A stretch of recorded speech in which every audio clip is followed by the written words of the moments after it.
ఈ రాత్రికే అంతం. ఒక నాగరికత తుడిచిపెట్టుకుపోతుంది. ఇరాన్పై అణుదాడి చేస్తామన్నట్లుగా మంగళవారం ట్రంప్ పరోక్ష హెచ్చరిక. అధ్యక్షుడు మాత్రమే వాడగలిగే టూల్ ఉపయోగించే అవకాశం.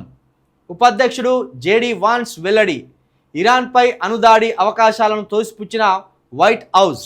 దేశం కోసం ఆత్మార్పణకు 1.5 మందిమి సిద్ధం. ఇరాన్ అధ్యక్షుడు 1.5 మందిమి ఆత్మార్పణ అన్నప్పుడు మొట్టమొదటి ఆత్మార్పణ పెజెస్కియన్ గారే చేయాలి. ఆ 1,000 మందికి బదులు నువ్వే మొట్టమొదటి ఆత్మార్పణ చేసుకోవాలి. వాళ్ళు ఎందుకు చావాలి? అమాయకులను చంపి మీరేం రాజ్యం వెళ్తారు. సంధికి విధించిన డెడ్లైన్ ముగియకముందే దాడులు. కూర్గ్ ద్వీపంపై ఇజ్రాయెల్ అమెరికా బాంబుల వర్షం. రైల్వే లైన్లు వంతెనే లక్ష్యం. ఇరాన్ పౌరులు రైళ్లు వాడొద్దని ఇజ్రాయెల్ హెచ్చరిక. వాయవ్య ఇరాన్లో వైమానిక దాడుల్లో 18 మంది మృతి. నిజానికి ఖమేనీని ఖతం చేసినప్పుడు కొంత ప్రపంచం నుండి కొంత మిశ్రమ స్పందన వచ్చింది. దేశాధ్యక్షుడిని చంపడం ఏందని కొంతమంది అన్నారు. దేశాధ్యక్షుడు ఇప్పటికీ రాచరిక పోకళ్ళు పోతున్నాడని కొంతమంది ఒక మిక్స్ టాక్ ఉండే. కానీ ఇది రాను రాను రాను రాను ఇరాన్ మీద సానుభూతి చాలా మందిలో వస్తాను. ఎందుకంటే ట్రంప్ వ్యక్తిగతంగా తీసుకుంటాడు దీన్ని ప్రపంచ శాంతి కోసము, ప్రపంచ మనుగడ కోసము అని యుద్ధం మొదలుపెట్టిన ట్రంప్ గారు ఇప్పుడు వ్యక్తిగత ఈగోలకు పోతున్నాడు. వ్యక్తిగత ఈగోలకు పోవడం వల్ల ఇప్పుడు అమెరికా ప్రజలు కూడా ఈ ట్రంప్ను ద్వేషిస్తున్నారు. ట్రంప్ పనులను వ్యతిరేకిస్తూ నిరసనలు వ్యక్తం చేస్తున్నారు. ఈ క్రమంలో ఇరాన్ మీద సానుభూతి వస్తుంది. ఈ ఇరాన్కు సానుభూతి దొరుకుతుంది. ట్రంప్ మీద అందరూ విద్వేషం వెలగక్కుతున్నారు. ట్రంప్ను తప్పుపడుతున్నారు. బాంబు దాడులతో ఎంతగా విధ్వంసం సృష్టిస్తున్నా ఇరాన్ లొంగకపోవడంతో ఆగ్రహం తొలగిపోతున్న అమెరికా అధ్యక్షుడు డొనాల్డ్ ట్రంప్ విపరీత నిర్ణయం తీసుకునే ప్రమాదం కనిపిస్తుంది. మంగళవారం ఆయన చేసిన వ్యాఖ్యలు ఇరాన్పై అణ్వాయుధ దాడి చేయొచ్చనే అనుమానాలు కలిగించాయి. ఉపాధ్యక్షుడు జేన్ వాన్స్ కూడా అలాంటి వ్యాఖ్యలు చేయడంతో అనుభయాలు మరింత పెరిగాయి. తాత్కాలిక కాల్పుల విరమణ సంధికి విధించిన గడువు మంగళవారం రాత్రి భారత కాలమానం ప్రకారం బుధవారం ఉదయం 5:30 గంటలకు ముగియగా అంతకు కొన్ని గంటల ముందు ట్రంప్ ట్రూత్ సోషల్లో ఒక పోస్ట్ పెట్టారు. ఒక నాగరికత మొత్తం ఈ రాత్రికే మంగళవారం రాత్రి అంతం కాబోతుంది. దాన్ని మళ్ళీ వెనక్కు తీసుకురావటం అసాధ్యం. అలా జరగటం నాకు ఇష్టం లేదు. కానీ తప్పేట్లు లేదు. అక్కడి పాలనను పూర్తిగా మార్చేసిన తర్వాత భిన్నంగా ఆలోచించే తెలివైన వ్యక్తులు కొందరు ఎవరికి తెలుసు? ఈ రాత్రికే విప్లవాత్మకమైన పరిణామం జరగబోతుందేమో. సుదీర్ఘమైన ప్రపంచ చరిత్రలో ఈ రాత్రి ఒక ముఖ్యమైన మార్పును చూడబోతున్నాం.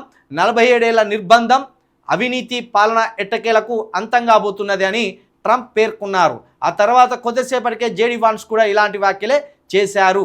అధ్యక్షుడు మాత్రమే ఉపయోగించబోయే ఒక టూల్ ద్వారా ఇరాన్ను కట్టడి చేయబోతున్నారా, అంతం చేయబోతున్నారా, లేకపోతే ఇరాన్ మీద అణుదాడికి పాల్పడబోతున్నారా, లేకపోతే ఇరాన్లో ఉన్న ప్రజా వ్యతిరేకత ప్రభుత్వాన్ని పూర్తిగా కూల్చబోతున్నారా, ఆ ప్రభుత్వాన్ని ట్రంప్ గారు స్వాధీనం చేసుకొని ఆయన చేతుల్లోకి లాక్కొని అక్కడ స్వేచ్ఛా వాయువులు ప్రసాదించబోతున్నారా, లేకపోతే ఇరాన్ సామాన్య ప్రజలకు కూడా థ్రెట్ కలిగే ఆయుధాలను ఏమన్నా ఉపయోగించబోతున్నారా? ఇప్పుడు ఇది ప్రశ్న. ఏమన్నారు? ఏప్రిల్ 6వ తారీఖు రాత్రి 8 గంటల వరకు మాత్రమే ఇరాన్కు ఛాన్స్ అని ట్రంప్ గారు చెప్పిండ్రు. 6వ తారీఖు అయిపోయి 8వ తారీఖు వచ్చింది. 2 రాత్రులు గడిచిపోయినాయి. ఇక ఇప్పుడు మెంటలెక్కిపోతుంది మనోనికి. ఏది? ట్రంప్కు మెంటలెక్కిపోతుంది.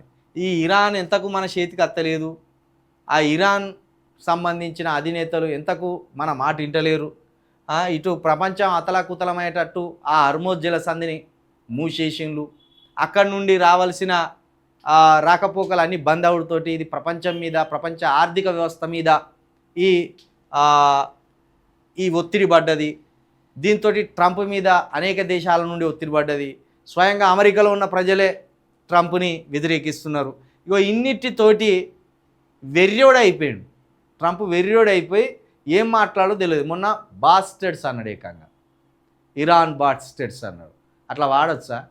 ఒక దేశ అధ్యక్షుడు, ముఖ్యంగా అగ్రరాజ్యానికి సంబంధించిన అధ్యక్షుడు ఇతరులను అట్లా మాట్లాడవచ్చా? కానీ మాట్లాడి అందరి ముందట ఆ చిత్కారానికి గురైండు. ఇప్పుడు ఏకంగా నేను నాగరికతనే అంతం చేస్తామనడం ఇది ముమ్మాటికి దుర్మార్గం. ఒక నాగరికతనే అంతం చేద్దామనడం అయితే దుర్మార్గం. పురాతనమైన నాగరికతల్లో అక్కడ ఉన్నది ఒక నాగరికత కాబట్టి ఇలాంటి వాటిని చేయకూడదు. మరి ట్రంప్ మెంటలోడే వెర్రెక్కింది ఇప్పుడు ఇంకా ప్రస్తుతానికి. కాబట్టి ఏం చేయబోతున్నాడు అనేది ఎవరికి అంతుబట్టని చర్యగా ఉన్నది.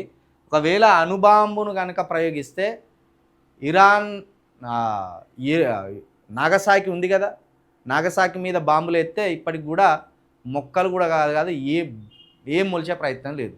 మరి అలాంటి అణుబాంబు కనుక ఎత్తే ఈ యుగానికే అది అత్యంత ప్రమాదకరం.